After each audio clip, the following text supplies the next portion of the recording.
사실 매크로 이슈가 지금 얼마나 중요하게 다뤄지고 있나 요거는 좀 고민이 항상 되는데 미국의 유가 그리고 인플레이션으로 이어지는 이 상황이 우려가 된다. 앞으로는 더 문제다. 국제유가 추이 한번 봐주실까요? 국제유가가 배럴당 87달러 54센트 WTI 기준입니다. 브렌트유는 90달러 60센트.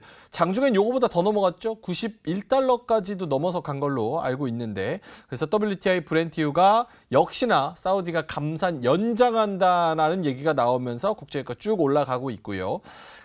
미국. 역시나 여기 인플레가 같이 연동되어 있기 때문에 계속 우려가 나오고 있는 상황. 그래서 서비스업 PMI도 꺾여지고 노동지표도 꺾이고 베이지북에서도 성장세 둔화될 것이라는 이야기 나오고 여러 가지 하향 압력을 받고 있는 그런 상황입니다. 자, 그러면 요거 한번 지금 제가 이야기한 여러 가지 변수들 국내 영향이 클 것이다 O 아니다 별로 우리가 주식하고 수익 내는 데는 상관없다 X 이 가르마를 잘 타주셔야 됩니다. 우리가 수익 내고 어쩌고 저쩌고 하는데 상관이 있다 하면은 O 아니다 어차피 개별 종목 그 안에서 막 올라가는 거 찾고 하는 건데 그럼 X 하나 둘 셋 들어주시죠.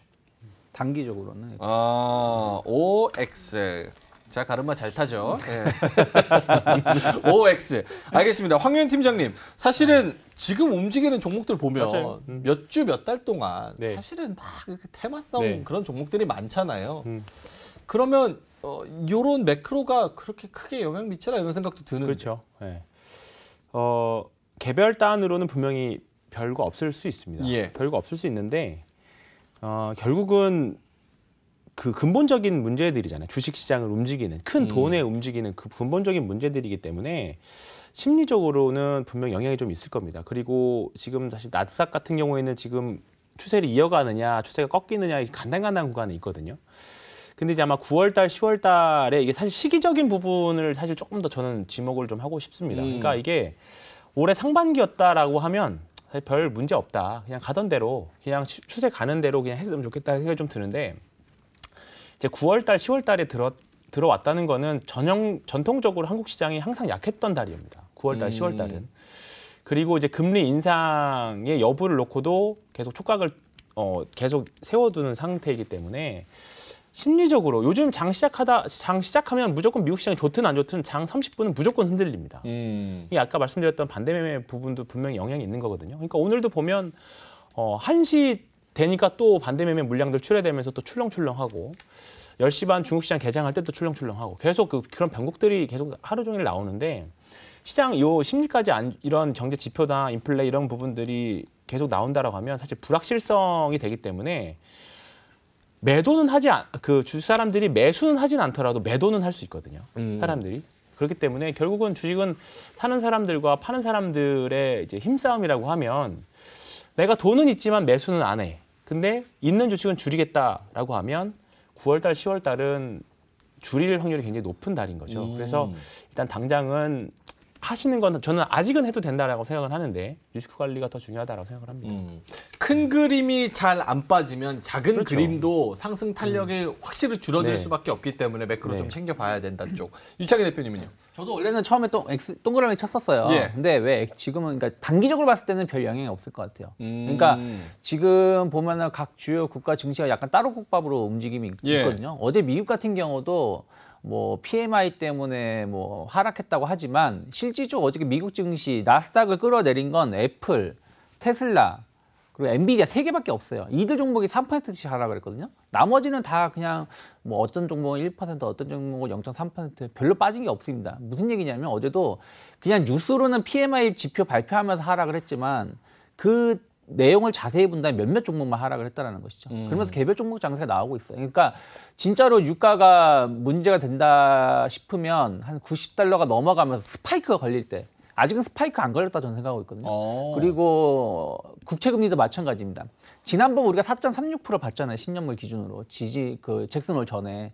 그 다음에 4.1% 초반까지 하락했다가 지금 다시 어저께 잠깐 4.3% 갔다가 내려왔는데 정말 4.3%를 우리가 못 본 자리, 뭐 4.4, 4.5%까지 막 스파이크가 걸린다라면 아마 전 세계 증시가 한번 크게 요동을 칠 거예요. 근데 지금까지는 아직은 통제 구간에 있지 않나. 아하. 그렇다라면 시장이 밀리더라도 막 어떤 대형주라든지 이런 종목은 재미가 없겠지만 약간 개별 종목 혹은 약간 테마 장세는, 그러니까 테마 장세가 그전처럼 우리가 지난주에도 말씀드렸지만 초전도나 이런 테마 장세가 아니라 로봇이라든지 AI라든지 뭐 2차 전지가 됐든 이런 약간 굵직굵직한 테마 장세는 그날 발생할 수 있지 않을까 판단하고 있습니다. 알겠습니다. 두 분의 기조는 비슷한데 다릅니다. 그러니까 매크로가 중요하기는 하지만 그래도 신경을 써야 된다 쪽이고, 아직은 그런 여러 가지 시그널적으로 봤을 때 그렇게 신경 쓸 정도는 아니다. 아직까지는 그렇게 반응을 하고 있지는 않다. 알겠습니다. 그래서 국내 증시 영향. 그러면 지금 요거 한번 여쭤볼게요. 남은 지금 며칠, 사실 9월 달입니다 얘기하고 눈 깜빡하니까 지금 9월 7일, 9월 8일 와 있어요. 추석 연휴 생각하면 지금 며칠, 그렇게 뭐 몇 주 며칠 남지 않았거든요. 네. 거래일로 쳐도. 네. 그래서 나머지 9월 달의 시간, 연휴 전까지의 시간은 어떤 전략으로 보내야 되는지 큰 그림만 러프하게 설명을 한다면 유창희 대표님부터. 저는 다음 주까지는 이러한 모습이 나올 것 같아요. 의미 없는, 그러니까 주가 지수만 본다라면 의미 없는 모습이 나올 것 같아요. 근데 다음 주가 이제 지나게 되면 위든 아래든 큰 방향은 나올 수 있다. 왜 그러냐면 다음 주가 우리나라가 선물업 동시만기거든요. 목요일이. 그리고 다음 주 금요일이 전 세계는 아니지만 유럽하고 미국이 선물업 동시만기입니다. 이 큰 만기가 한번 지나고 나면 추세가 나올 가능성이 높아요. 그게 이제 위든 아래든 방향이 결정될 가능성이 높은데 일단 그렇다라면 이제 그 전까지는 뭔가 그 눈치 보기 장세가 조금 더 연출되지 않을까. 또 거기다가 이제 다다음 주에 또 그 FOMC가 있잖아요.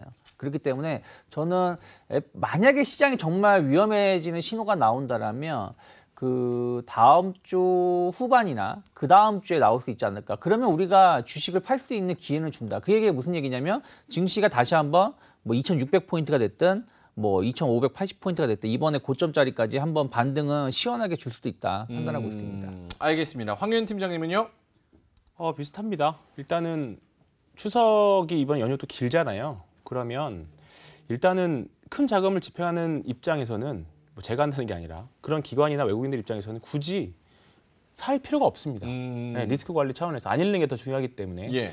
그리고 지금 또 이제 계속 뭐 여러 가지 지표가 사실 심리적으로 별로 좋은 구간은 아니기 때문에 아마 다음 주까지는 뭐 지수와 상관없이 플레이하는 그런 장세고요. 근데 지금 보면 뭐 시장이 되게 어렵다 하는데 제가 매일마다 이제 추세 좋은 거를 이제 매일 이제 갱신을 하면서 이제 좀 추려내는데 오늘도 보니까 한 100개가 넘더라고요. 여전히 할 만한 종목들이. 예, 근데 그게 뭐 그냥 중성주만 있는 게 아니라 지금 보면 자율주행도 어느새 엄청 많이 올라왔고요. 예. 오늘 보면 삼성전자 뭐 이런 주식들은 뭐 지난주에 대량 거래도 나왔지만 삼성전자 사용을 지수 다 만들었거든요. 그렇기 때문에 지금 올해 반도체 섹터가 실적이 별로 안 좋다고는 하지만 내년에는 다 좋을 걸로 예상을 하고 있기 때문에 계속 그 안에서의 뱅뱅 도는 지금 시장이 계속 됩니다. 근데 이제 그게 불확실성이 조금씩은 거쳐져야 지난번에 한번 반도체 현물 가격 반등했다라는 뉴스 나오니까 바로 기존의 이제 AI뿐만 아니라 레거시 반도체 쪽, 그러니까 뭐